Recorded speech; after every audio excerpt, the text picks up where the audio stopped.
My name is Mike. I'm a guy with a low education, having only graduated from middle school. The US used to be called a meritocratic society, but I'd think fewer people care about that nowadays. Nevertheless, there's someone who's been ridiculing me every day recently. That's my direct supervisor, Rachel Smith. Hey, dropout. Why are you dragging your feet with your work? Hurry it up. Yes, sorry.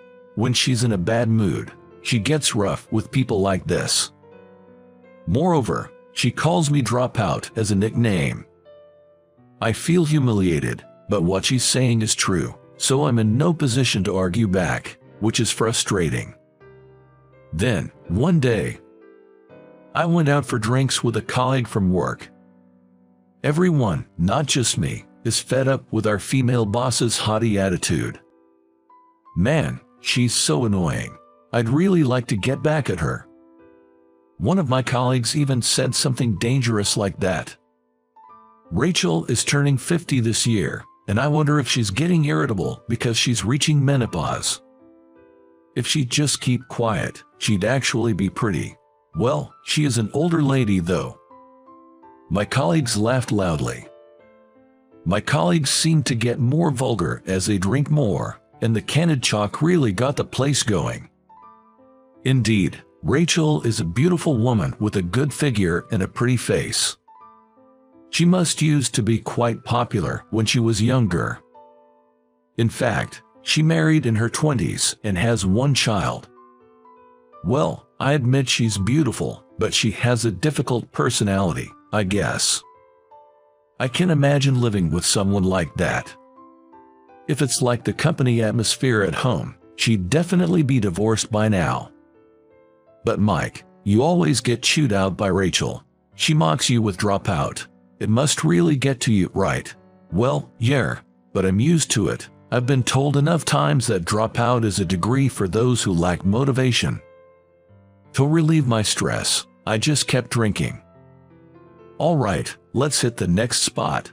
My colleagues were red in the face, putting their arms around each other and making a racket. We had a surprisingly good time, so we decided to go to a nearby bar. But at this point, they were pretty drunk and I couldn't help but wryly smile at the thought of whether they'd be okay. Excuse me, check, please. One of my colleagues took care of the bill, so I gave my bill to him and went outside for some fresh air. The cool night air felt good against my flushed skin. Maybe I'll go somewhere cooler. That's what I was thinking when I walked a little away from the bar. And then, bam! I ran into Rachel, the one who ridicules me every day. I was taken aback. Rachel was dressed nothing like her usual suit attire but in flashy clothes instead. Her hair was wavy, possibly styled with a curling iron. She was wearing a miniskirt, and her makeup was on point. You wouldn't believe she's a 50-year-old married woman. She had transformed into a stunningly seductive lady. And she was walking with a considerably younger man. Is that her husband? No, but he seems too young. We made eye contact, and seeing Rachel's surprised look, I quickly averted my eyes, thinking I'm in trouble. This area is not only a busy district, but also close to a hotel district. Could it be? While thinking that, I glanced at Rachel again. She had indeed gone towards the hotel district. No way, I've just witnessed an affair. Then, finally, my colleagues came out of the bar. Hey, what's up? Did you run into someone you know? I was taken aback by my colleague's perceptiveness, despite being drunk. No, it's nothing. Sorry, I think I've had too much to drink. I'm gonna head home. With that, I excused them from the second round and went home with a heavy heart. The next day, while working, I couldn't help but sneak peeks at Rachel. Despite usually detesting even making eye contact with her, I inevitably found myself curious after seeing her last night. Rachel seemed as snappy as usual, but she appeared somewhat subdued today. Perhaps she was feeling particularly vulnerable about being seen by me last night, occasionally sending glances to me.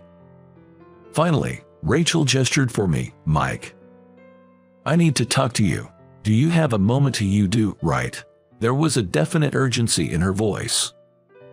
I stuttered, "Yes," and followed her. The reason she called me out was, as expected, about last night. "Were you out drinking with colleagues yesterday?" she asked with a bit of hesitation. I nodded briefly, and after biting her lip slightly, "Did you tell anyone about what happened, that you saw me?" Rachel cautiously looked up and asked. "No, I haven't said anything. I went straight home after that, and I don't think anyone else saw you." Rachel seemed to exhale in relief. "I see. Thank you for keeping it to yourself. You caught me at a pretty embarrassing moment," I carefully said, making sure not to be overheard. "Well, it may be presumptuous of me as a single guy to say this, but I think cheating isn't right." Rachel, perhaps louder than intended in the hallway, exclaimed, "What?" I clarified, nervously, "I mean, when I saw you with that man last night, I thought that's what was happening." "What are you talking about? I was walking alone at that time." "Really?" I searched my hazy memory of the previous night. Wait. Now that I thought about it, the young man next to Rachel. It seemed like they were just walking in the same direction, not interacting closely. I finally realized my misunderstanding. Seriously, I was nearly the cause of spreading a nasty rumor. "I'm so sorry." "Well, it's okay, but me, having an affair, honestly, with how I'm feeling lately, it's scary to think I might actually do something reckless." Rachel gave a bitter smile, as if she was almost disgusted with herself for even having such a train of thought. "Did something happen? I mean, with your husband?" I asked, even though I thought it was somewhat impolite. "Oh, you want to know? This story might take a while," she replied with a teasing smile. Today, there was something different about Rachel. She didn't carry her usual boss-like aura. Instead, she felt more like an older sister, oddly approachable. Maybe it's because I kept her secret yesterday that I've gained her trust. Could that be it? I'm not sure why, but today she asked me to grab some drinks, just the two of us. It turned out to be an evening where she shared her current harsh reality. I learned she is a former race queen and has some experience as a model. It made sense given her looks. She married a successful businessman, a fitting match for an ex-model. They were happy and blessed with kids. But then, abruptly, their happiness was threatened. Her husband had a brain hemorrhage and collapsed. He survived without life-threatening injuries but was left paralyzed on his right side, leading to a wheelchair-bound life. From that point, the Smith family's life has changed drastically. Rachel found herself doing more at home, like helping her husband dress and use the toilet. Despite being tired from work, she couldn't rest at home and ended up carrying a lot of stress without realizing it. That's why my daughter, seeing this, tacked to her dad's folks. They suggested I take a break and go out with friends, she explained. "So, the reason you were heading to the hotel district that time was to go drinking with a friend?" "Yay, that's right. With a girlfriend, of course, but even though it was a break, I felt guilty for having fun while leaving my husband behind." Saying that, Rachel's face fell into a shadow. She shared her worries about her relationship with her husband growing sour. It seems his pride was hurt, having lived in front of the family as a main provider, and now being treated like an infant every day was making him short-tempered over little things. "He's changed so much," he slams the table saying, "I can do this much myself," and there was even a night I left him alone in the living room out of frustration. She said with a sad chuckle, then tears spilled from her eyes. "I'm trying so hard. Changing his diapers, lifting his heavy body into the wheelchair, laying him in bed, every single day, so why do I have to be yelled at?" Rachel's voice was trembling. It felt like she couldn't hold back anymore. but I know he's the one who's truly suffering.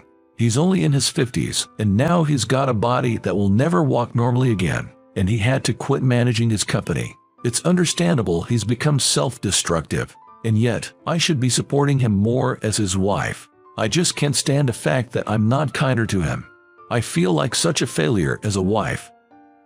She covered her face with her hands and broke down crying. Rachel, who always took pride and never showed her weaknesses, was now crying in front of me, a subordinate who she used to mock for being a dropout. Looking back, she invited me out for drinks. She must have been so cornered mentally that she invited me out for drinks just to vent, regardless of who it was. Rachel apologized to me, saying, "I've been such a terrible boss, regretting taking out her personal issues on everyone lately." I felt her pain acutely, and my desire to forgive her grew stronger. Caregiving is really hard. I also helped take care of my grandmother at home until she passed away, I said. When I mentioned that, Rachel looked up in surprise. I decided to share my past with her. Originally, I was quite good at studies.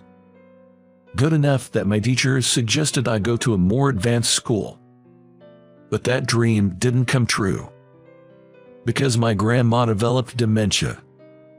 It was just my grandma, my mom, and me living together. After my parents got divorced and we moved in with my grandma. She was always so kind. However, she changed a lot after a fall broke her leg and a long hospital stay. The doctor said she seemed to have developed depression. It didn't take long for her to develop dementia. She would scream loudly and try to leave the house despite not being able to walk far due to the lingering effects of her fracture. This stress of possibly causing trouble for neighbors or putting her own life at risk was immense. Especially after hearing news about a family that was held liable for an accident involving their relative with dementia, my mom became very anxious and would sometimes scold my grandma harshly. Watching the two who used to get along so well argue was hellish for me. Naturally, my mom reached her limit first. She was clearly worn out and looked like she might collapse at any moment. Seeing her like that, I decided to drop out of high school and start working. My mom objected, but I insisted, and ultimately, I prevailed.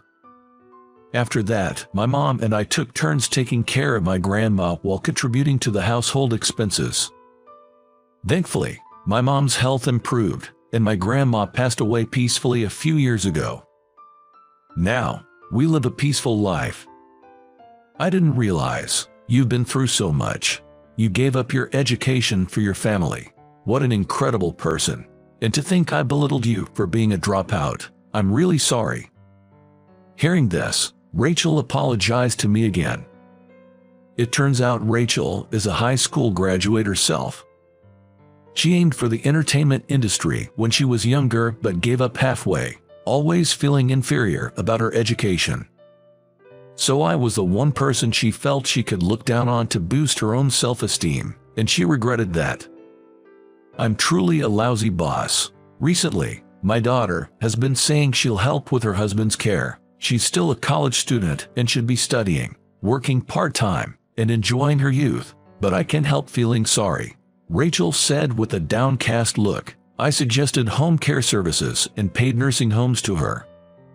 She seemed hesitant, understandably so. I understand the reluctance to place a longtime husband into a shared living facility with strangers. I get the hesitance. It's the internal conflict about whether it's okay to abandon family so easily. So, I gave some heartfelt advice. Actually, my grandma was in a nursing home just before she passed. At first, my mom and I were hesitating about entrusting her care to others, too. The guilt of neglecting a loved one's care. But it's true that it also eased our minds. I wondered if feeling relieved meant I didn't love her. But then I remember what a caregiver told me. Maintaining a certain distance is important. Being with even the most beloved person can be tough. So, using care services isn't bad at all. Please, don't bear this alone, Rachel, and ask for help. After my long spiel, Rachel's tears started to flow again. "Thanks for sharing. I'm glad I could talk to you, Mike," she said, thanking me over and over. Afterward, my boss returned to her usual self, and she started to smile more gently. It seems that using home visit services significantly reduced her stress, and her relationship with her husband improved. Her husband, being a successful businessman, had savings, so financially, it was easy to afford care services. Some people can't use care services even if they want to because they don't have the money. Rachel is very lucky in that sense. Thanks to you, Mike, my daughter is also enjoying her college life. You really saved our family. You are truly the Smith family's savior. That's an exaggeration, but I'm glad I could help a bit. As I said that, Rachel looked intently at my face. By the way, you're single, right, Mike? Seeing anyone? What? Yes, I'm single now though. Then Rachel clapped her hands. That's perfect. When I told my daughter about how caring you were with the elderly care stuff, she got interested in you. If you don't have a girlfriend, maybe I should introduce you to her, she said, showing me a photo of her college-age daughter, making me all awkward. Oh boy. The daughter of my boss, that's intimidating. But she's quite pretty. I crossed my arms, wondering what to do, conflicted.